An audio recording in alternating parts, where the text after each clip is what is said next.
okuli Sheikh Yahya Ramadhan Mwanje, Sendegeya Abdul Wahab, Sekandi Musa, Nyanzi Yusuf Siraj, Kalyango Jibrilu ne Nuruddin Lutaya balabiseeko ku kkooti enkulu ewozesa emisango gy'abakalintalo ku misango egibavunaanibwa egyekuusa ku by'okutta n'okwenyigira mu bikolwa eby'ekitujju. Okusinziira ku ludda oluwaabi omu ku bavunaanwa Nyanzi Yusuf Siraj nti yakola statement ekkiriza okuzza emisango gino eyitibwa charge and caution statement nga kino kiwakanyizibwa omuwawaabirwa ne munnamateeka waabwe. Nyanzi agamba nti yatulugunyizibwa ab'ebyokwerinda bwe yali akwatibwa era nti n'akakibwa okukola statement ekkiriza omusango.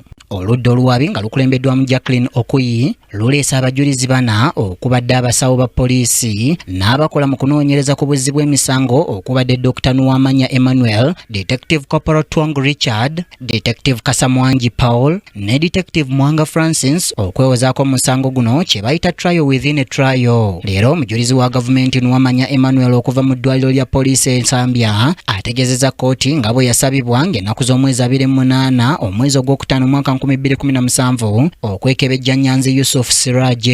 Ono ategeezezza nga bwe yamwekebejja ng'ennaku z'omwezi 30 omwezi ogwokutaano omwaka 2017 era nga yakizuula nti wa myaka 40 nga yamusangako ebisago ku mikono ne ku kakongovule nga bw'annyonnyola.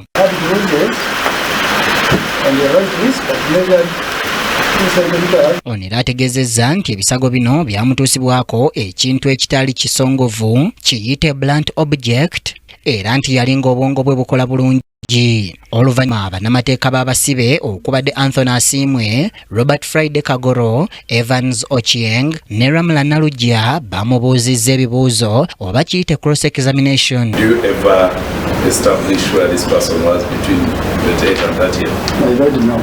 Ono bw'abuuziddwa ku kintu ekyaleeta Nyanzi Yusuf okufuna ebisago ategeezezza nti kyandibanga mpingu ezaamusibwako. Omujulizi omulala abadde Detective Corporal Twong Richard ng'ono mbiga wa poliisi y'Entebbe ng'ategeezezza nti mu mwezi ogwokutaano omwaka 2017 nti yali akolera ku Special Investigations Unit ekireka ng'ono yali avunaanyizibwa ku kukuuma akaduukulu awabeera abasibe n'okubawandiika mu kitabo n'okulaba nti balidde era nti buli kimu kye beetaaga bakifuna n'okulondoola entambula zaabwe. Ono abuulidde kkooti nti mu Mei 2017 ajjukira SP Walugembe ng'aleese abasibe ng'omu ku bo yali Nyanzi Yusuf, Kalyango, Sennabulya wamu n'abalala. Ono abuulidde kkooti nti ajjukira Detective Edward Musinguzi nti yajja ekireka n'anona Nyanzi Yusuf Siraj era nti bwe yamubuuza wa gy'amutwala yamutegeeza nti agenda kukola statement.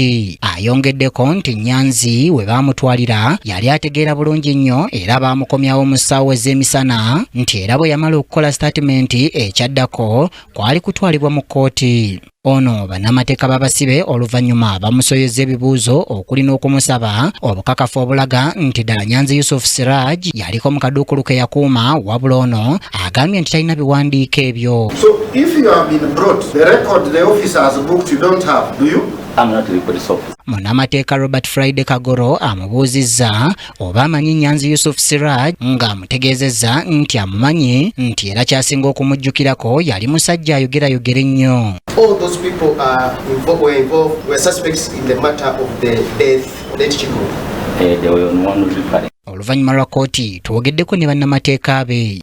Ayagala kuteekayo ekiwandiiko ekiraga nti Nyanzi yakkiriza omusango kuba yakola statement nga yeewuunyiriza kutyaza omusango kye twawakanya kuba statement ezo baazikola mu bukyamu byo yali yatuvunyizibwa. Oludda oluwaabi lugamba nti abawawaabirwa n'abalala abatannakwatibwa ng'ennaku z'omwezi 26 omwezi ogw'Okumu omwaka 2016 nga basinziira mu kabuga k'e Masanafu mu Lubaga Division mu Kampala batta Meja Kigundu Tamale Muhammad era obudde bwe bumu n'ekifo batta Sergeant Mukasa Stefan. Bano era bavunaanwa omusango ogw'okuyambako mu bikolwa eby'obutujju. Omusango gwakuddamu olunaku olw'enkya. Anet Nakaibale yakusakidde eggwire lino ku KTV Amalindi.